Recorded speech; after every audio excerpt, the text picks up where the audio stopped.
Bienvenue dans l'ascenseur.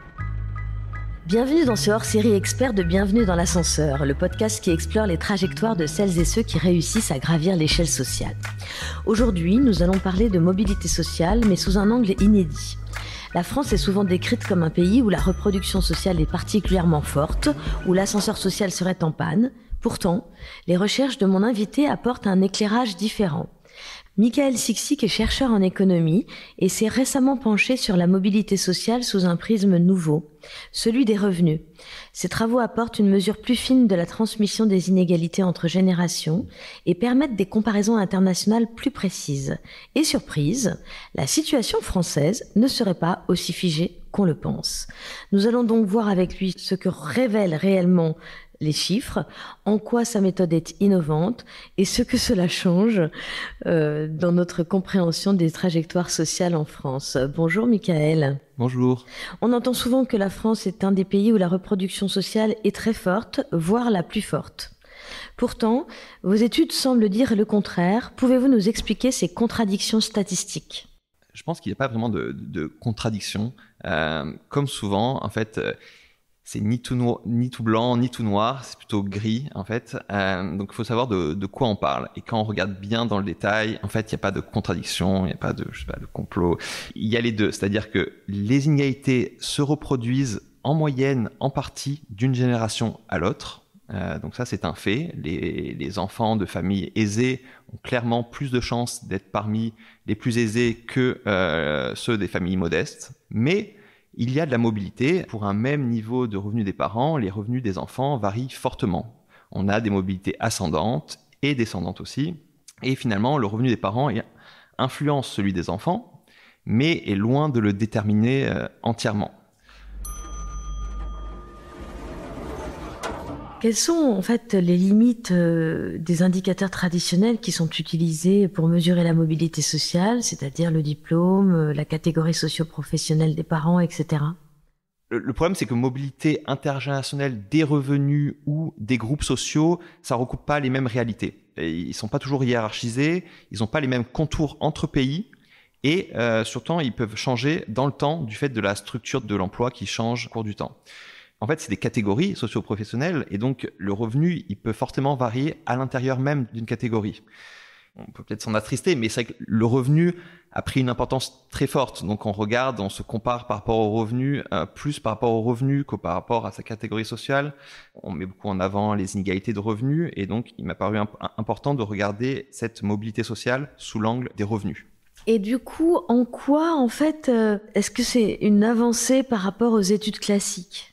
Oui, parce que comme j'ai indiqué, il y a beaucoup de choses qui ont été faites, notamment en France, sur cette mobilité sociale en fonction de la catégorie socio-professionnelle. Ça continue à se faire, mais il n'y avait pas très peu d'études sur la mobilité en termes de revenus. Et donc, c'est vrai que voilà, la genèse de ce projet, c'est que moi, je me suis un peu spécialisé au cours de ma carrière sur les questions d'inégalité de revenus, de pauvreté, de redistribution. Pour moi, l'approche des revenus est plus automatique. Et aussi, j'ai fait une thèse un peu sur le tard et en étudiant la littérature et en allant à des conférences, je me suis aperçu que toute cette littérature s'était fortement développée ces dernières années. Assez récemment, à l'étranger, aux États-Unis, dans les pays scandinaves, il y avait de plus en plus d'études sur la mobilité en termes de revenus. Et donc, je me suis dit que c'était vraiment important de pouvoir avoir un éclairage aussi également en France à ce sujet. Et quels enseignements en tirez-vous alors ? Première petite chose, l'important aussi, c'est que ici, je compare pas les revenus des enfants par rapport aux parents, mais la position relative des enfants et des parents en termes de revenus. C'est important parce que quand on regarde les inégalités, c'est toujours par rapport aux autres. Par exemple, quand vous regardez aussi la pauvreté, le taux de pauvreté, c'est toujours un taux de pauvreté par rapport aux autres. C'est par rapport au seuil, au niveau de vie, un certain seuil comparé au niveau de vie médian. Et donc, on sait que dans les études sur le bonheur, l'important, c'est comment on se place par rapport aux autres, le niveau de revenu global. Donc moi, ce que je fais, c'est que je classe les gens selon leurs revenus et je regarde est-ce qu'il y a de la mobilité, quelle est la mobilité. Donc, dites-moi concrètement, il y avait avant les études en fait OCDE sur les générations pour accéder à une catégorie socio-professionnelle supérieure.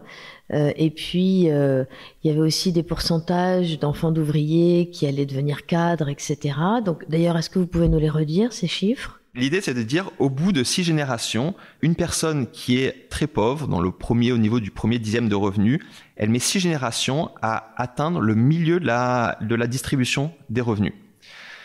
Mais alors, bien sûr, en fait, on peut pas suivre une personne pendant 6 générations. C'est un travail finalement théorique. Et donc, ce qu'il faut avoir en tête, c'est qu'ils ont pris des études qui sont assez anciennes, qui relient le niveau de vie des enfants et des parents, et qu'ils ont extrapolé ces données pour voir qu'est-ce que ça donnait sur plusieurs générations. Mais le problème, c'est que si on prend des études plus récentes, en appliquant la même méthode, on obtient plutôt autour de 4 générations, mais ça reste très élevé. C'est là qu'il faut voir que c'est un chiffre moyen et qu'il y a, bien sûr, ce que je montre dans mon étude, c'est qu'il y a des gens qui, en une génération, passent du niveau le plus bas au niveau le plus élevé. Donc la première chose que je dis, c'est qu'il faut toujours montrer que mieux les parents sont classés dans l'échelle des revenus, mieux les enfants seront classés dans l'échelle des revenus.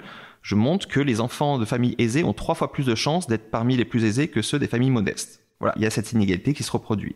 Mais par contre, il y a la mobilité, donc je montre que il y a 12% des jeunes adultes issus des familles les 20% les plus modestes qui grimpent l'échelle des revenus pour atteindre les 20% les plus aisés. Et là, c'est en une génération. En une génération, oui. Effectivement, vous avez parlé dans d'autres podcasts, j'ai entendu, il y a 70% des enfants qui sont parmi ces 20% les plus modestes grimpent dans l'échelle des revenus. Mais le problème, il faut pas trop insister sur 70% parce que ceux qui grimpent vraiment l'ensemble de l'échelle de la distribution, voilà, il y en a à peu près de l'ordre de 10%. On a aussi un quart dans ces personnes qui sont dans les familles les plus modestes. On peut voir qu'il y en a 30% qui accèdent aux 40% les plus élevés. J'ai aussi des chiffres plus précis. Si on veut regarder 30% des enfants des familles les 20% les plus modestes qui sont dans les 40% les plus aisés.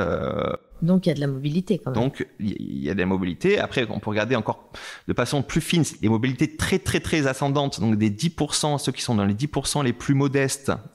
Combien de pourcentage accèdent aux 10% les plus aisés? Donc là, on en a 4%. C'est pas beaucoup, mais c'est vrai que c'est des mobilités très élevées. Si on était dans une société égalitaire, il y aurait 20% des jeunes des 20% les plus modestes qui accéderaient aux 20% les plus élevés. Donc 12%, c'est faible, c'est plus faible. C'est là qu'on voit qu'il y a une reproduction des inégalités, mais c'est pas non plus négligeable et c'est relativement significatif. Bienvenue dans l'ascenseur. Alors quand on regarde d'autres pays, où se situe la France? Est-ce que la France est plus ou moins bloquée socialement que d'autres? Dans cette étude, j'ai comparé notamment par rapport aux États-Unis, où c'est un pays où on a des très bonnes données, donc on peut arriver à faire des comparaisons vraiment avec les mêmes méthodes. Et on voit que en France, on a plus de mobilité, ces mobilités ascendantes qu'aux États-Unis, par exemple. Mais par contre, on en a moins que dans les pays scandinaves. Clairement, que dans les pays nordiques, on voit qu'il y a une plus forte mobilité. On a moins d'évidence parce qu'il y a quand même peu d'études qui sont faites dans les autres pays. On a une mobilité qui est proche par rapport à celle en Italie, relativement proche en Australie. Mais voilà, clairement, par rapport aux pays nordiques et à la Suisse également, il y a moins de mobilité en France. Alors, on entend souvent que les États-Unis sont le pays de la méritocratie, de la réussite individuelle, mais vos travaux donc nuancent cette idée. Est-ce que vous pouvez nous l'expliquer un peu plus en détail? Il faut savoir qu'aux États-Unis, ce qui est intéressant, c'est que la perception de la mobilité est beaucoup plus forte que ce qu'elle est vraiment. Par rapport aux 12% en France des individus les plus modestes qui font une mobilité ascendante vers les 20% les plus aisés, et il n'y en a que 8% aux États-Unis. Par contre, il y a cette perception d'une forte mobilité aux États-Unis. En France, c'est intéressant parce que c'est l'inverse. On a une perception qui a beaucoup moins de mobilité que la mobilité réelle. Et donc ça, c'est une étude qui a été faite par des collègues aux États-Unis. J'ai fait une autre étude qui est intéressante, qui montre que par contre, il y a plus de mobilité aux États-Unis au cours de la vie. Par contre, beaucoup moins en France. En France, donc finalement, il y a un gros problème, c'est-à-dire que quand on est dans une certaine position au cours de sa carrière professionnelle, on a beaucoup de mal à y changer. À évoluer, en fait, exactement. au cours de la vie professionnelle. Oui. Quand on regarde sur des périodes d'à peu près de 20 ans, on voit que on a des gens qui font des mobilités, donc ça peut être aussi, on peut avoir cette vision dans les entreprises américaines que on peut réussir du bas de l'échelle et monter avec peut-être un effet du diplôme qui est moins important qu'en France. En droit de la distribution, il n'y en a que 4% qui s'élèvent vraiment, qui vont dans les 20% les plus aisés. D'accord, donc en fait, on est quand même encore en France dans un truc un peu bloqué, on est bien d'accord. Oui, et notamment en cours de la vie pour la mobilité professionnelle. Ce qui est frappant, c'est que selon vos travaux, vous l'avez évoqué, la France offre une mobilité sociale plus importante que les États-Unis, mais paradoxalement, le sentiment de déterminisme social semble y être le plus fort. Comment vous expliquez cet écart entre la réalité des chiffres et la perception qu'en ont les Français ? Alors moi je pense que c'est à mettre en regard des travaux un peu sur le bien-être et le bonheur et peut-être l'optimisme. Il y a sûrement plus d'optimisme aux États-Unis. En France, il y a beaucoup de travaux, ces travaux sur le bonheur qui sont très intéressants, ont montré que la France est une société où il y a beaucoup plus de défiance, beaucoup plus de pessimisme et quand on demande aux gens voilà, de se classer dans l'échelle du bonheur, on voit que par rapport à leur niveau de revenu, ils sont moins bien, ils se classent moins bien que d'autres pays. Et donc il y a des expériences qui ont été faites et qu'il y a eu moins de confiance globalement entre Français. Et donc tout ça participe à ce sentiment de moindre pessimisme et de moindre mobilité. Bienvenue dans l'ascenseur. Vos recherches montrent que certaines populations s'élèvent plus que d'autres. Qui sont ces personnes ascensionnelles en France ? Oui, alors j'ai essayé de détailler cette mobilité ascendante. Et je trouve que cette mobilité ascendante, elle est d'autant plus forte que, alors, les parents sont diplômés du supérieur, par exemple, que les enfants sont résidents en Île-de-France. Si aussi, il y a plus de mobilité ascendante quand la famille a fait des mobilités géographiques durant l'enfance de la personne. Et par contre, à l'inverse, grimper dans l'échelle des revenus est moins fréquent pour les femmes, c'est vraiment très significatif. C'est aussi moins fréquent pour les enfants de parents ouvriers et de parents employés par rapport aux enfants de parents cadres. Pour ceux qui ont vécu dans les familles monoparentales, ça aussi c'est vraiment très significatif. Et au niveau géographique, pour ceux qui vivent plutôt dans les Hauts-de-France. Ils se font une ascension par rapport à leur milieu d'origine, mais c'est-à-dire du supérieur au supérieur. Oui, d'une certaine manière, par rapport au diplôme, il n'y a pas de mobilité. Je parle d'une ascension en termes de revenus. Donc, il y a des parents qui sont diplômés du supérieur, mais qui ont des revenus modestes, et les enfants ont plus de chances de faire une mobilité ascendante. Donc, c'est la mobilité des enfants de profs, par exemple, dont on parle. Oui. Et donc je montre aussi que aussi les enfants d'immigrés ont plus de chances de faire des mobilités ascendantes, par exemple. Alors ça, il faut m'expliquer. Je compare par rapport à la mobilité ascendante, donc les 12% que j'avais parlé, 12% des enfants de familles modestes qui s'élèvent dans l'échelle des revenus, on a un taux beaucoup plus élevé pour les enfants d'immigrés. Et donc c'est vraiment intéressant parce que ça se recoupe sur l'ensemble des immigrés. Après, il faut un peu pondérer parce que c'est contrasté, parce que dans le même temps, on voit que les enfants d'immigrés ont une probabilité plus forte de rester dans le bas de la distribution. Donc d'un côté, ils ont une probabilité plus forte de rester dans le bas de la distribution, mais ils ont aussi une probabilité plus forte d'effectuer une mobilité ascendante. Et ça se recoupe avec des études aux États-Unis. Donc il y a des chercheurs, Léa Boustan et Eran Abramsky, qui ont montré aussi que les enfants d'immigrés font beaucoup plus de mobilité ascendante aux États-Unis, et là aussi l'ensemble des immigrés. On pourrait croire qu'il y a seulement certains types d'immigrés, mais c'est à peu près vrai sur l'ensemble des immigrés qui sont liés à certains facteurs. Ouais. Quels sont justement les facteurs qui favorisent les parcours d'ascension ? C'est sûr que ce qui va avoir beaucoup d'impact, c'est le système éducatif, premièrement, l'état du système éducatif, et donc sûrement dans les pays scandinaves, ça joue beaucoup dans la mobilité. Il y a les politiques publiques, les services publics qu'il peut y avoir. D'une certaine manière, peut-être il y a aussi le support aux familles les plus modestes qui peut jouer également. Il y a après le système aussi éducatif à l'intérieur de la famille. Je pense que c'est un mix de tout ça qui joue, mais il faut avouer qu'il y a peu d'études qui ont essayé de mettre vraiment le doigt sur qu'est-ce qui joue le plus dans la mobilité.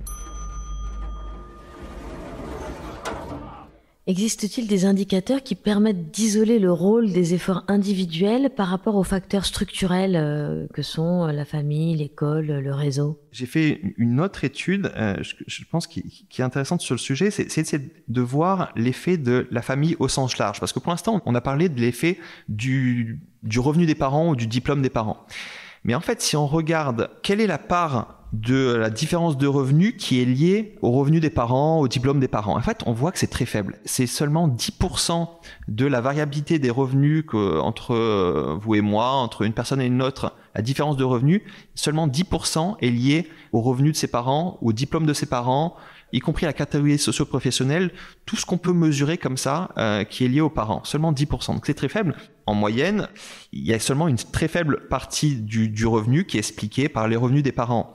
Mais on peut se dire que au-delà de seulement du revenu des parents, il y a d'autres facteurs familiaux qui peuvent jouer. La culture, ça peut être aussi les grands-parents, le quartier où on vit, le type d'éducation familiale. Et donc, je me suis intéressé à cette question.